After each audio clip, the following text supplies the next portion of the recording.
Howdy kids, welcome to Nutrition 101. Today we are talking about how to read food labels. Whether you're tracking your calories or not, looking at food labels is a great way to bring awareness to what you're eating. It's kind of like the legend on a map that shows you what the map even means.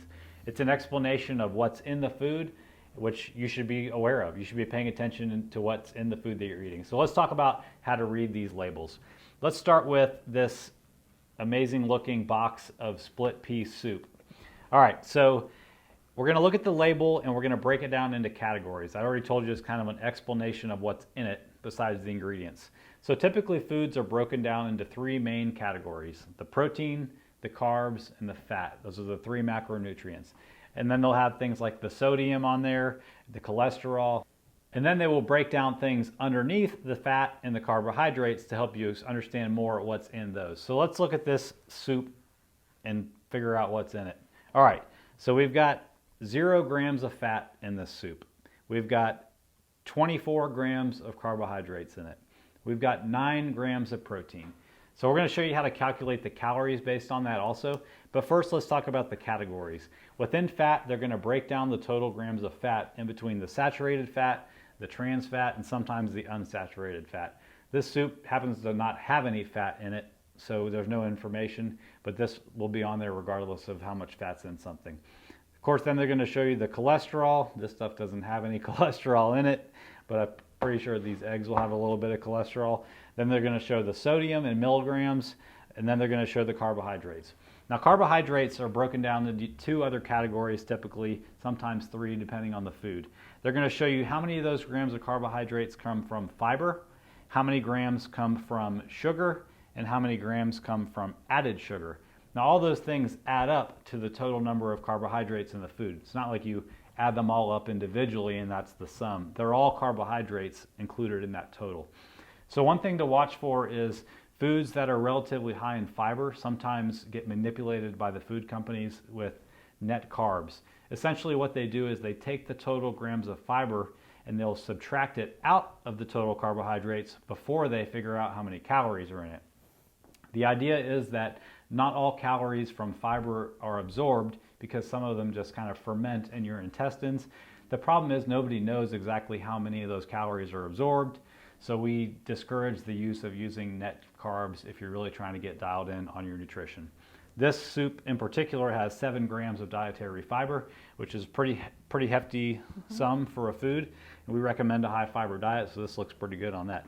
Okay, so this has 4 grams of sugar in it, and I don't see any added sugar listed. Now keep in mind, if it's added sugar like candy or things that have added sugar like that, it'll be broken out into a separate line item, but they still are already included in the total number of carbohydrates. And then lastly, we have the total grams of protein. This will just be listed by itself. It won't be broken down into categories. This soup has 9 grams of protein. So as we look at this food as a whole, since it didn't have any fat, it's going to be a fairly low calorie food, and we'll tell you why in just a second. All right, let's move on to the eggs. So I think everybody thinks of eggs as like, a high protein food. Well, let's look at the actual nutrition information and see what's up with eggs. What do we got in an egg? 6 grams of protein. 6 grams of protein. So this soup had how much? 9. So actually a serving of this soup has more than 1 egg, but who eats 1 egg? How about grams of fat? 5. 5 grams of fat. So 6 grams of protein, but it also has 5 grams of fat. All right, how many carbs? 0. 0. How about dietary fiber? 0. 0. How much sugar? 0. Well, that makes sense because remember, fiber and sugar are carbohydrates. So since we knew there was no carbohydrates, we automatically knew there was going to be no fiber or sugar. All right, so how does the fat break down?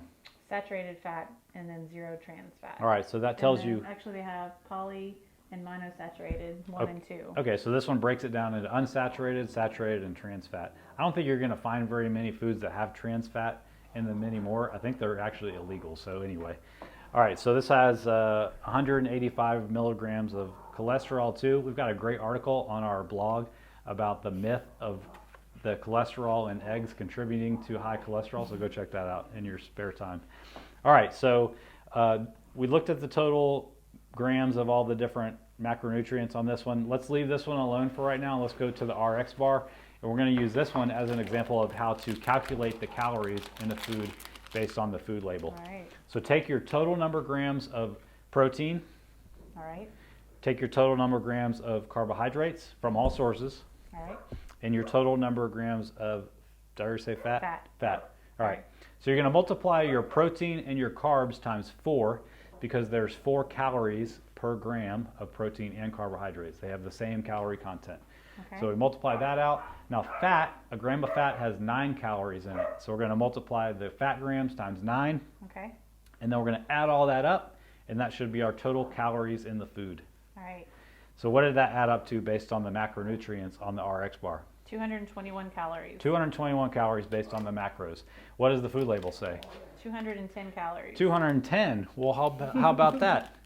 So this is a pretty common thing, and sometimes when if you're logging your food and you see discrepancies like this, here's how it happens. Well, the food companies are allowed to round up.